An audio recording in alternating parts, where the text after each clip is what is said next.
to go back over that Seminole carry, whatever you do, don't do that on public land. Don't do it where there's other hunters. Don't do it if you've, I don't care if you got 9 million square inches of orange. I wouldn't do it unless I knew the property, maybe a survival situation or something like that. You know, maybe if you got 5 or 6 buddies walking with you, that might help, but you know, if you got that many people, you can put him on a daggum stick and tote him and go on. But I'll scoot the camera back a little bit and get at it.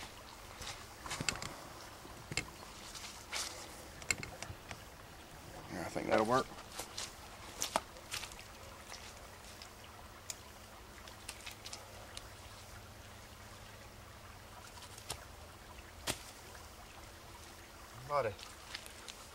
A lot of things in the hooves and stuff you can use if you want to use them and all that. I'm going to take right here where I left off. I'm going to go right up the white line.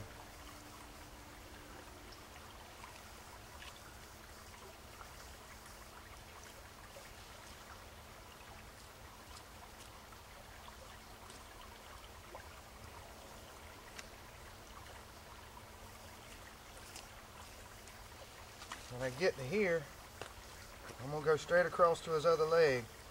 I try to take all the meat off I can and just have the skin left. Don't mean that always happens, that's what I try to do.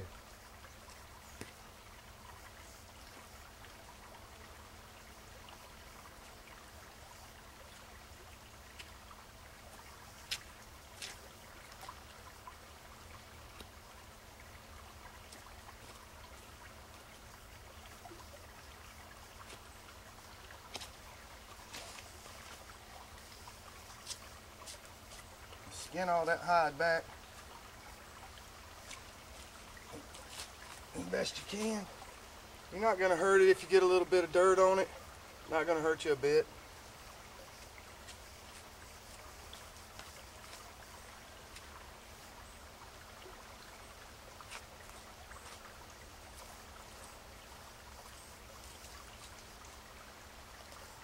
Okay, now I'm going to go up the center of the neck.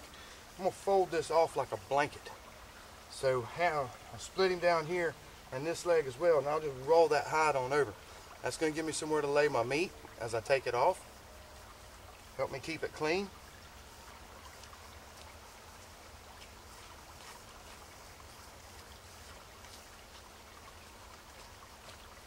You want to cut the white stuff where the meat and the hide meet. That's what you want to be cutting.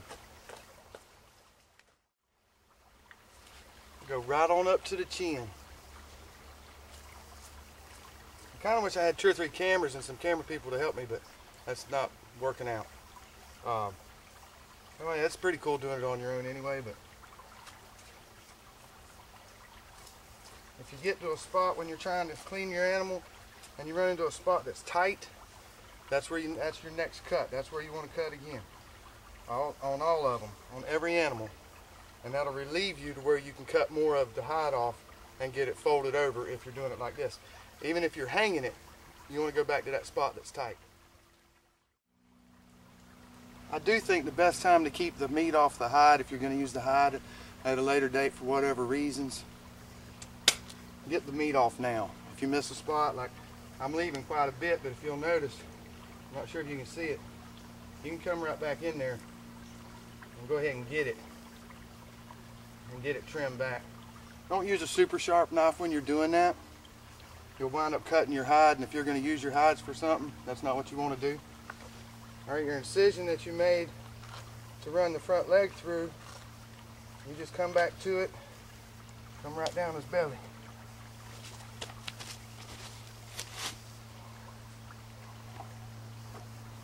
Don't hit the pea sack and all that stuff, which you're not going to at this point, but you will eventually.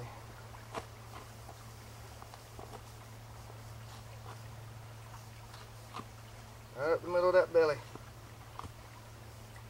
Where it's tight, make a cut.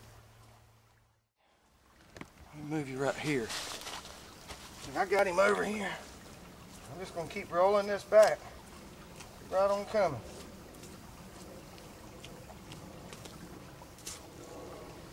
Lay this out like a blanket. Now, a lot of times, depending on where I'm at, I'm not going to probably keep this much of it. I'm going to cut that knuckle, but for purposes of today, we're going to leave it on.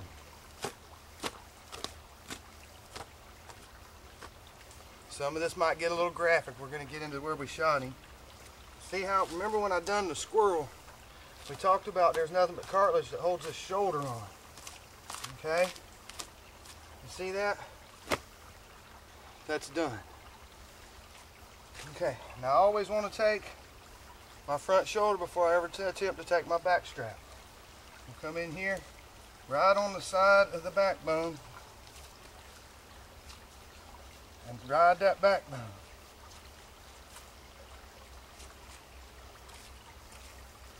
There's a seam right here. I'm hoping you can see all that. If you cut that seam right there with that back strap, you'll be able to find that back strap. Woo, that's a good back strap. We are going to be eating good.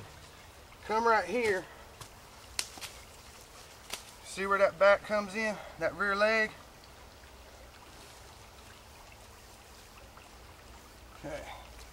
You're going to take that fillet. You've already got your cut down the backbone. This is a fillet. This is your back strap.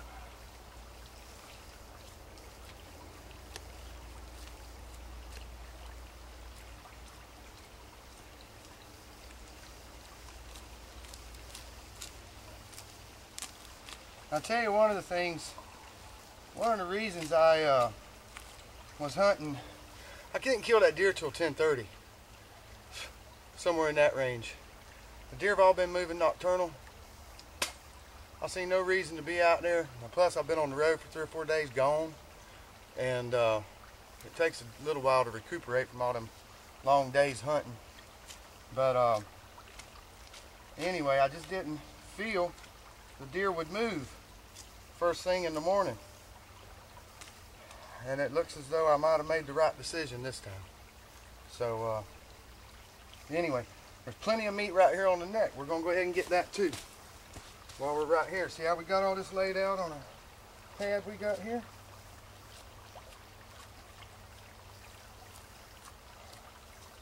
If you get in here, this is good stew meat. It's excellent. You can fry it up. You can do anything you want to with it. But it's excellent for stew meat, for your spaghettis and stuff like that. You can make plenty of burger out of it. Lasagnas, anything you normally cook with beef. This is just as fine eating as any of it. We go and we either take the fat off of our hogs that we kill, or we'll trade some meat out for some beef fat with the local farmers and stuff like that. So it's all pretty much, you know, we try to be as self-supportive as we can. There's a bone that runs right here on the side of the neck. Come in there, get that. Right by that esophagus.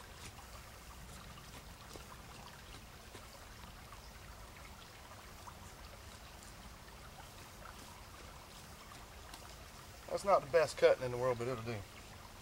Alrighty. All this is grind. Every bit of it's grind meat. That brisket right there, this is part of the stuff you make the neck out of. You come in here, you get it off.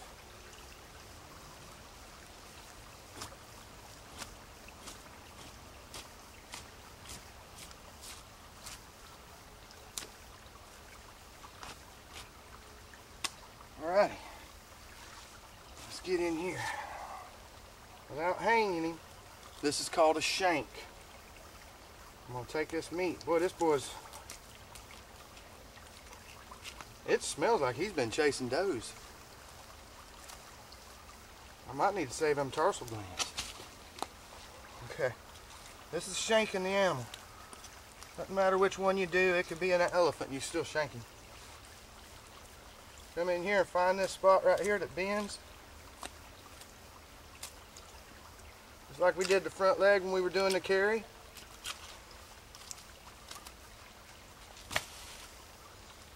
Okay, now I'll make an incision right in here, all the way through. That gives me a handle to hold on to.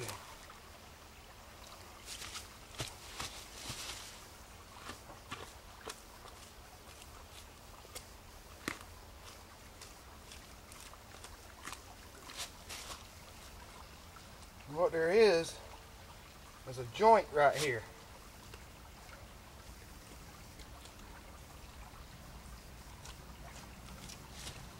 That buckshot went all the way through him. That's what you're seeing right here. It leveled him out pretty good.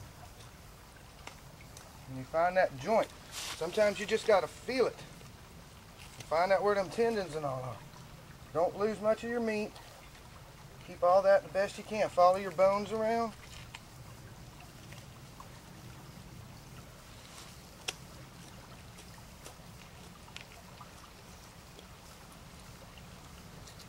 And once you do a couple of them, you're going to be fine.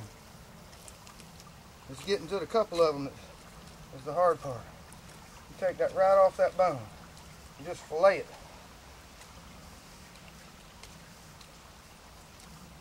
Look at that. There's a bone that runs from there to there. The only bone in it. And you can debone it at nothing. Alright. Now, I'm going to make a little provisions here. I got to get this shirt off. It's about to kill me. It's hot.